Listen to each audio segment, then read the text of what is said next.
Sorry, we got cut off. We continue. So we're saying that we were cheating, so to speak, on Hashem, and it was not real, true love. So this is what happened, is that today we can be doing things and serving God and just redo it for ourselves.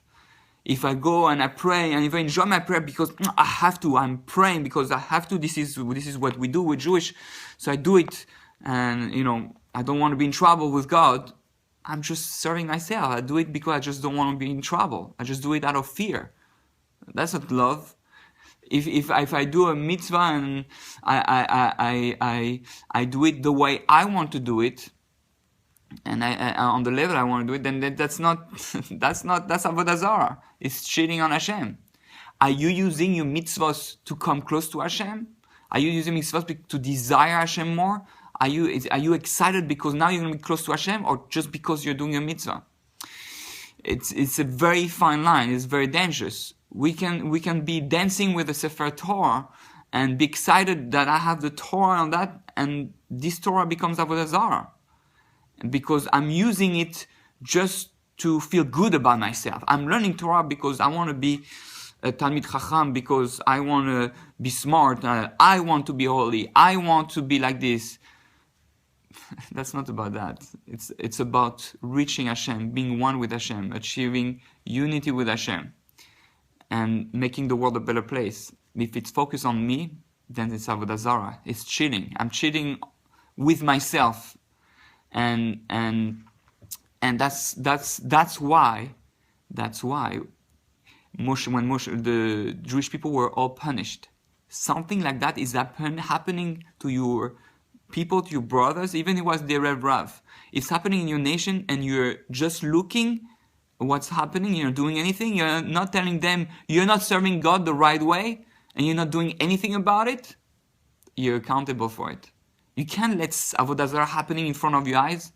You can't let people just serving Hashem just because they want to be good Jews, just because they want to do what Hashem said, because just Hashem said to, because you're scared that you're going to go to Gehinnom. That's avodah zarah. That's like adultery.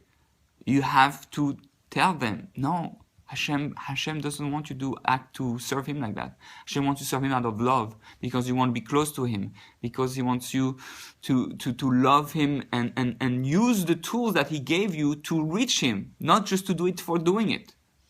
So it's a very fine line, and Hashem is saying we can't just not do anything. And that's when Moshe Rabbeinu came and say, I'm going to do something about it. And Moshe Rabbeinu did something that is incredible, which was what the greatest rabbi teach you what a real rabbi is. What's a real rabbi? A real leader? Someone who stands up and say, you are serving Hashem the wrong way. He took the luchos and threw it. It's like some taking the Sefer Torah. Imagine a rabbi taking a Sefer Torah and like throwing it on the bima, on the floor, saying, you're destroying the Torah. You're destroying the Torah. You're using it as an avodah zarah. Stop being robots. Start doing things out of routine.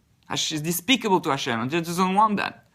Hashem wants the love. Hashem wants you to feel the connection, that you're getting closer, that you're growing through it, that you're making the world better through it. So that's what Moshe Rabbeinu said. He took the Torah and broke into pieces, so to speak, to say, now we're going to work little by little. And it's already in the halacha. We know in the Shulchan Aruch, where Rabbi Yosef Karo says, it's better to say a few words with kavanah than many words without kavanah. Right? A few words with intention, with desire, with love, than many words without. Because many words without, you're just doing to do what you have to do, like a robot servant. We want to go higher than level of a servant. We start with servant as children and say, like, well, at the beginning you do it, you get the reward. But we don't want to do that. That's self-fulfilling. We want to serve God because we love Him, because we're close to Him, because not for the reward. In my opinion, you don't need reward if you do it. If you do it for a reward, if you do it you have to serve God. Pirkei Avot, shelo al menas lekabel pras, not for the purpose of receiving a reward. Then it becomes the right way to serve God, lishma, for Hashem Himself. to be in love with Hashem. So Moshe Rabbeinu broke into pieces, and he took the pieces, say, okay, you're gonna do this, and you're gonna do that, and you're gonna do this, and each one is gonna do a little piece. We're gonna learn to break the Torah, and then we're gonna do it. That's the only way to save the Jewish people, and that's what the Chazal did later on. We were not supposed to have the oral Torah written, but the Chachamim, they broke the oral Torah, so to speak, and say, okay, we're gonna write it down.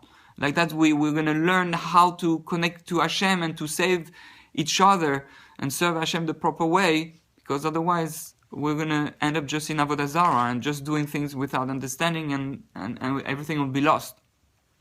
So this is why today we have to be careful. We can still be doing the golden calf today, and we have to fix it. And this was the message to Moshe Rabbeinu with the half shekel of fire. It was half chatzi shekel, half of a shekel. Why do we need the other half? Because the other half is the fire.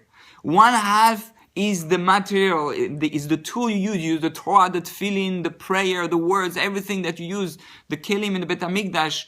You're using gold, you use that, that's fine. But you need the fire, you need the soul, you need the love, you need the connection, you need the spiritual. If you don't have those two connected, you end up just with half a shekel, and that's pure Avodah Zarah.